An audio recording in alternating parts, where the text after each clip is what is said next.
Ya, bapak-bapak, ibu-ibu, paham kan?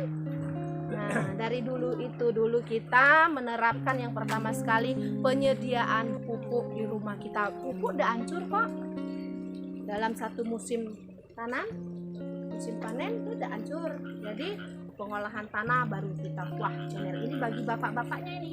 Oh, hubungi ketua. Cak mana ketua kita nih? Tolonglah ketua kita nih diomongi, ajakkan kumpulan malam atau siang. Nah, nanti 1-2 tadi petani kita nanti malu kalau dia tidak mengumpulkan, kalau kita ada kekompakan. Nah, itu apa yang mau dikebutuhan dulu? Ponska dulu kita beli. Karena M-nya di situ ada, P-nya di situ ada, K-nya di situ ada. Nah, itu Bu ya. Nah, jadi nanti itu tugas pengurus kelompok. Nah, itu gimana caranya? Sebelum panen tuh ajaklah kumpulan dulu. Mumpung panen kan? Nah, Pak Ketua tolong gitu. Nah, Imran gitu. Aku belinya 1 sak. Enggak apa-apa. 1 sak mungkin nanti ketuanya harus ambil. Apa dulu kebutuhan kita? Kita beli ponska dulu lah, Pak. Nah, ponska itu karena apa? Lengkap. Kalau N kita bisa belilah ini di pengecer kan kebutuhan. Kalau ponska ini apa? Agak langka. Apa tadi sudah dijelaskan lagi SP36 Bapak carinya kemarin tuh enggak ada kan? Habis kita. Baru pembuatan RDKK besok kita masukkan lagi. Karena permintaannya memang tidak menggunakan SP36. Harusnya itu dilakukan, Pak, karena pemupukan lengkap tadi. Ya, Bapak, Ibu. Kalau misalnya ketuanya agak ini, datang, yuk beri ini. Atau ada yang sekretaris atau bendaharanya, yuk kalau misalnya kesempatan pertemuan di ketua enggak bisa, sekretarisnya. Kalau nggak bisa sekretaris, bendaharanya. Nah, itu tadi persediaan. Harus. Penyusunan pertama untuk usaha tani itu ialah RDK. Disitulah gotong royong untuk saluran irigasinya, penyiapan bibitnya itu kita pakai apa, misalnya paritasnya apa, kompak. Karena hamanya nanti bisa ini, kalau di situ aduh Mandiri di situ, Impari di situ, Trisakti, aduh. Jadi hama itu di sana-sana semua. Kalau misalnya kita kompak seamparan Trisakti semua, Bapak nyemprot, aku nyemprot, pupuknya sudah ada, enak Bu. Jadi produksinya bisa tinggi. Nah, itu pas tepat aplikasi, tepat dosis, tepat perlakuan, itu yang harus diterapkan terlebih dahulu. Ya, hari atau 15 hari sudah ada itu pengumpul. Nah, jadi itu boleh digunakan kurator. Kalau untuk pencampuran yang lain, kurator belum pernah ya Pak, dari saya sendiri sebagai pelaku petani juga belum. Tapi yang lebih bagus, lebih disarankan itu kurator karbohiburan itu boleh. Tapi kalau untuk tadi itu belum Pak. Tapi kalau misalnya biasanya petani itu pengamat, pelaku terus penerap. Nah, coba kalau mau diterapkan silakan, tapi dicetak yang kecil dulu. Pengaruhnya apa Pak? Lihat ada enggak? Kalau memang bagus Bapak disesuaikan dengan yang lain. Tapi kalau saya sebagai penyuluh di sini tentang teknik budidaya padinya itu belum ada untuk campur pestisida. Yang perlu sekali itu pakai puradan itu enggak apa-apa, karbohiburan boleh. Nah, sudah kalau pemupukan kedua jangan, karena proses karbohiburan itu kurator itu lama Pak, prosesnya 25 hari baru terserap. Dia kan bibit-bibit kecil itu kan. Jadi nanti misalnya sudah umur fase generatif jangan lagi, pas nak keluar malai jangan lagi Pak. Walaupun kita nak mengendalikan hama, nak mengendalikan apa tadi jangan Pak, karena di situ nanti imbasnya ke residu waktu panen, waktu pengisian bulir. Makanya bulirnya ada pernah ya padi petani itu ngeluh, Bu berasa aku pahit. Mungkin dia tadi bingung antisipasi tadi untuk gimana caranya supaya ini lari, jadi itu jalan satu-satunya, ditaburlah sama dia. Nah, itu berpengaruh karena proses karbohiburan itu lama, 25 hari baru larut. Nah, itu begitu Pak ya. Jadi itulah makanya tadi kita pertama sekali perlakuan juga sudah pemupukan, penyemprotan, pengamatan dulu. Yuk Pak, kita yel-yel dulu loh, mau enggak? Biar semangat kita. Pertama semangat, terus semangat. Udah ya, tapi nganya gini. Nah, oke. Nah, ini kan panas tadi kan? Nah, sekarang nggak teduh, jadi agak ini. Oke. Keduanya kita beli pisau, semangat lagi. Narasumbernya keduanya, apalagi kepala beli. Yuk, untuk kita semua Pak, bukan untuk yang lain. Yuk Pak ya. 1, 2, 3, tepuk semangat.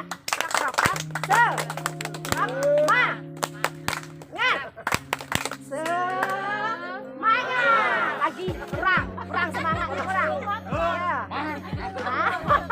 Ya, kurang ya. Lagi ya. Lagi. Ayo, Pak. Lagi, Pak. Ya, biar usaha naik lagi. Ya, kan dodo. Ayo. Ya, biar semangat. Tepuk semangat. Semangat. Nah, oke. Mantap. Oke, terima kasih itulah dari kami silakan kepada rekan-rekan. Selanjutnya materi kedua itu nanti disampaikan oleh kepala BPD, tapi sebentar mungkin lanjutkan harapannya dulu Bu. Silakan. Ya, Bang. Jadi intinya materi saya ini bagaimana kita mengelola air untuk tanaman padi ya. Jadi secara konvensional, jadi pengairan sesuai dengan fase pertumbuhan tanaman. Umur 1 sampai 10 hari setelah tanam digenangi air 2 sampai 5 cm. Kemudian fase pembentukan anakan. Fase pembentukan anakan berarti setelah 10 hari ya. Ini setinggi 3 sampai 5 cm. Jadi nambah dikit lah, hampir sama lah dengan tadi kan. Cuman tadi 2 sampai 5 cm, sekarang 3 sampai 5 cm. Dia menjelang tanaman bunting. Dikeringkan 4 sampai 7 hari. Jadi sak durunge meteng, ya sak urunge meteng disat selama 4 sampai 7 hari. Bukan Jawa dah Pak. Jemulahan Disat apa? Mapak ya, pas mapak. Mapak. Mapak ya. Jadi kita ambil istilah yang udah lah ya. Pas mapak. Sama juga kami ngidam kalau kami gitu. Ngidam. Ngidam. Ngidam. Ya padi kan ngidam. Padi kan tak penting kan ngidam. Oh ya kalau Jawa mapak. Kalau Ngidam tuwe. Berarti sama dengan wong ya. Kalau dia agak kuning-kuning nak keluar tuh ngidam. Ngidam. Tapi enggak mutar-mutar ya nanya. Dah. Mungkin mutar tapi kita udah tahu kan. Kita lanjut Pak ya. Fase pembungaan. Fase pembungaan berarti merapat ya. Digenangi 5 sampai 10 cm. Air 5 sampai 10 cm. Pas merata nih pas habis didam tadi kan. Didam digenangi ya. Digenangi 5 sampai 10 cm. Kemudian awal pembungaan tampak keluar bunga dikeringkan 4 sampai 7 hari. Berarti 2 kali dikeringkan ya. Awal pembungaan jadi mulai dulu ya. Dua itu dikeringkan selama 4 sampai 7 hari. Kemudian ketika bunga telah muncul serempak, nah yang apa tadi itu? Rata. Ya, apa jadinya biah ya? Biah. Ketika bunga telah muncul serempak, diairi kembali 5 sampai 10 cm.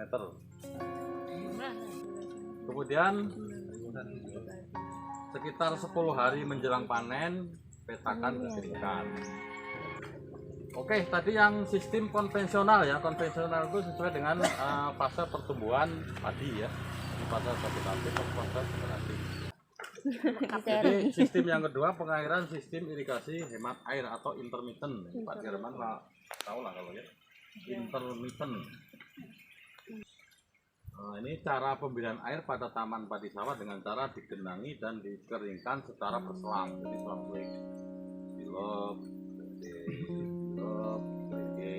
Ya, jadi ini tujuan apa namanya pengairan sistem irigasi hemat air ini satu mengurangi laju serapan air dalam tanah. Kemudian kedua mengurangi rembesan. Rembesan itu maksudnya kalau misalnya ini kan di bawah itu apa? Tawa apa paye ya. Maksudnya mengurangi yang kita kalau air terus airnya merembes ke sana. Yang ketiga menghemat air. Kalau ini poya-poya ya. Dekat sering. Jadi itu Pak ya, tujuannya mengurangi laju serapan air dalam tanah dan mengurangi kesulitan, tidak menghemat air. Nah ini caranya, ini cara mengaturnya ya, cara mengaturnya. Yang pertama, saat tanam air macak-macak. Nah ini dilakukan terus ya, bukan macak-macak besok kau kan? Oh iya, itu Macam-macam. macak-macak atau oh, ini jangan macam-macam. Ini nomor dia kan. Jadi ini kalau Jawa itu apa ya?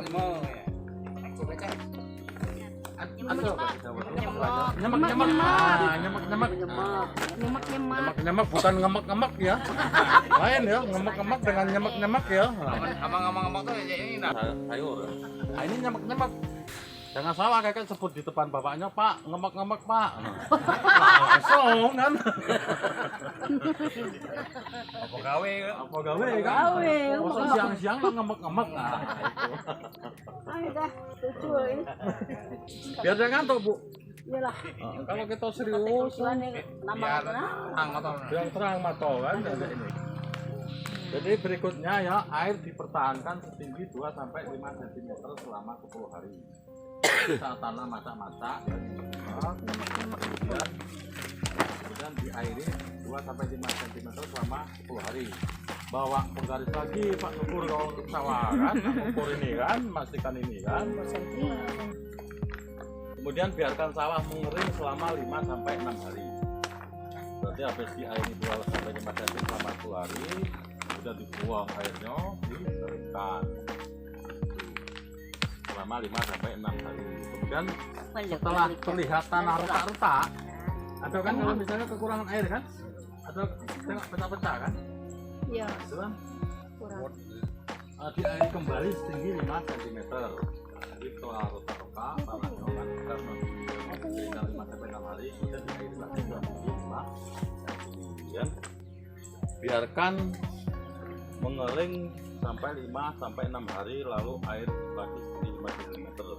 Jadi tanah retak-retak diairi dilap ya, dilap setinggi 5 cm. Itu penuh kan, tutup tulaan kan namanya. Itu air ya, itu air atau tulaan. Ditutup, dibiarkan mengering, main garing sampai 5 sampai 6 hari.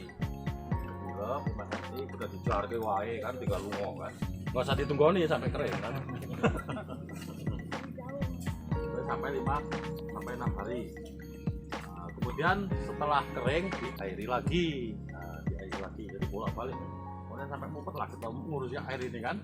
Dikeringkan, Dikering, dilap, keringkan lagi, lap lagi. Itu tadi kan selang-seling kan, namanya selang-seling kan itu. Kemudian sampai mumet lah. Yang tadi itu ya, yang dikering, dilap, itu diulangi sampai pembungaan, sampai merata, sampai parinya merata. Kemudian fase pembungaan ya, kalau sudah masuk ke fase pembungaan, sampai dengan 10 hari menjelang panen, air diatur setinggi 5 cm. Jadi setelah merata tadi, airnya diatur paling tinggi 5 cm. Kemudian terakhir kurang lebih 10 hari menjelang panen, sawah dikeringkan sama dengan tadi lah. 10 hari sebelum panen, sawah dikeringkan. Nah ini kelebihan yang ini tadi ya, yang sistem pengairan intermittent tadi yang berselang tadi. Yang pertama menghemat air, kemudian tanaman lebih tahan rebah. Kemudian yang ketiga memberikan kesempatan air untuk memberikan kesempatan akar untuk mendapatkan udara sehingga dapat berkembang lebih baik. Kemudian 4 mencegah penimbunan H2S dan asam organik yang dapat menghambat perkembangan akar. Kemudian meningkatkan perkembangan mikroba karena temperatur tanah meningkat. Kalau bahasa Indonesia itu apa ya, jasad renik apa ya? Iya, Jasad renik dia tak ketengokan gitu. Dengan mikroskop tengoknya tuh. Tidak perlu dicari kayak balik dari sini nyari mana mikroba ini kan. Uji PPL tadi kan, enggak usah lah. Jadi bingung. Kemudian berikutnya ya, menghambat perkembangan hama keong mas. Tahu kan keong mas kan? Kalau ada keong mas biasanya dikering kan? Kalau dikering kan dia biasanya ngumpul tempat Ingin olahan kan? dalam. Tuh. Kemudian penggerek batang. Penggerek batang itu yang itu nah, yang apa sundep belum. Sundep itu kan penggerek batang itu yang putih. Orang-orang itu apa? Ya, orang-orang. Penggerek batang. Penggerek batang ini ada di dalam yang itunya pakai kalau keluar apa namanya padinya putih kan? Nih, nah, penggerek batang. Jadi penggerek batang tuh kalau dia menyerang sebelum apa namanya keluar padinya itu namanya sundep ya. Kalau yang sudah keluar padi yang dalam bentuk padi tapi putih nggak ada isi ya, itu namanya beluk. Belum. Nah, kalau bahasa daerahnya itulah sundep beluk. Uji kami itu dicabut tadi, meropos. Itu penggerek batang itu. Kalau ada padinya berarti beluk namanya. Belum. Sundep dan beluk. Warna coklat dan penyakit busuk batang dan busuk pelepah. Busuk batang, busuk pelepah. Jadi untuk ini apa menghambat perkembangan ini. Menghindari keracunan akar tanaman akibat akumulasi zat besi. Inilah materi yang mengenai pengelolaan air untuk tanaman padi sawah. Mungkin ada yang disampaikan, ada yang ditanyakan, silakan. Kalau udah ditanya berarti jelas semua kan? Ada Pak nih. Oke, silakan. Mengenai terlalu banyak curah hujan, kalau sama diairi lebih bagus apa lebih jelek? Apanya? Kalau mengenai banyak curah hujan, kalau sama diairi lebih bagus diairi apa lebih bagus dikering? Itu tadi Kalau soal padi kering. umur Mau pakai yang mana? Kan ada dua sistem ya. ya, Sistem konvensional dan sistem selang-seling. Ya tak? ya, Ya. Kalau selang-seling itu tadi kan apa? Berapa hari dikeringkan. Setelah dikeringkan diairi lagi kan gitu. ya, ya. Nah, kalau kira-kira banyak hama dan penyakit ya, misalnya banyak keong mas, misalnya sundep beluk, mereng, nah itu pakai yang selang-seling itu, walaupun hujan tetap keringkan, gitu ya. Ya, ya. Nah, Ajun juga bagus juga untuk tanaman padi kan, tapi kalau sudah tiap hari hujan kan enggak cukup kan.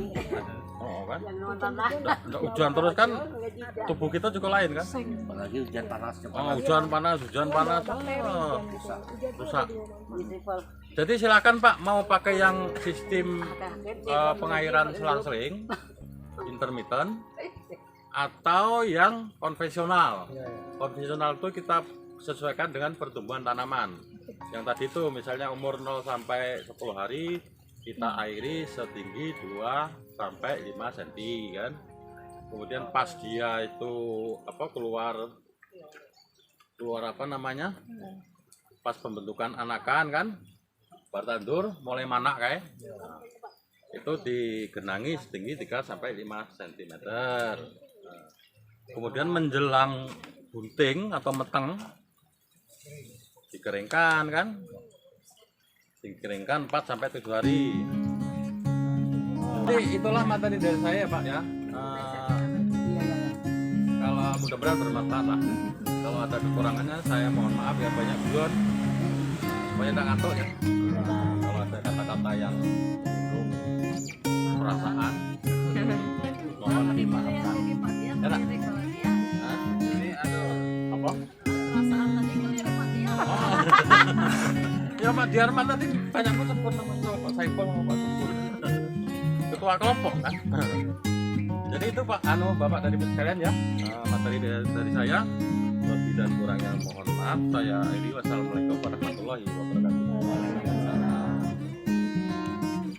Baiklah, untuk acara hari ini 2 materi sudah selesai. Kami harap ibu-ibu, bapak-bapak bisa mencerna 2 materi yang telah dijelaskan tadi untuk diterapkan di lahan sawah masing-masing ke depannya. Kita belajar dan terapkan ke lapangan.